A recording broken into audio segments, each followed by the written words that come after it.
Yo, what's up mga pare ko? Jamie Malonzo, Cedric Barefield trade rumors. Ito nga yung isa sa mga inaabangan ng lahat ng fans. Kung sakaling mangyari ngayon yung trade rumors na to, isa sa mga blockbuster trade na mangyayari nga ito sa pagitan ng Ginebra at Blackwater Bossing. Pwede nga kaya ito mga pare ko, tara't pag-usapan natin yan. Hindi nga nakaligtas sa trade rumors yung pangalan ng dalawang superstar na to. Itong si Jamie Malonzo, nakakabalik nga lang sa Jeans after ng 40 games absent nito dahil sa injury, at itong namamayagpag naman na pangalan ng shooting guard ng Blackwater na si Cedric Barefield na gusto ng mga fans na makita at mapunta sa isang competitive team at mabigyan ng mas magandang future sa PBA.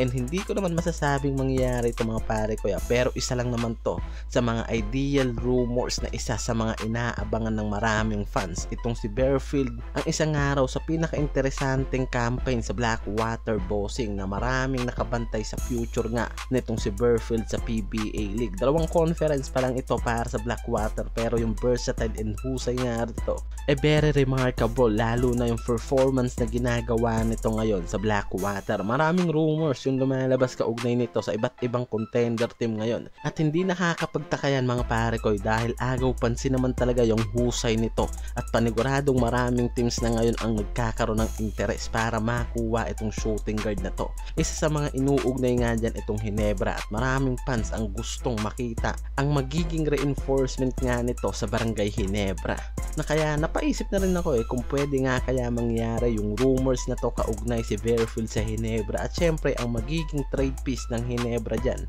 itong si Malonzo, dahil paniguradong sa mga trades asset ngayon ng Ginebra itong si Malonzo nga raw ang hindi kayang tanggihan dito ng Blackwater para sa superstar na lang si Barefield. Si Malonzo kasi isang power forward at isa sa mga high flyer ng Jeans, and also kahit sa gilas malaking pakinabang ng versatile nito sa pagiging forward. Very skillful sa inside offense, pero ang malaking katanungan nga raw dyan kung handa nga raw pakawalan na ng Ginebra itong forward nila na si Jamie Malonzo.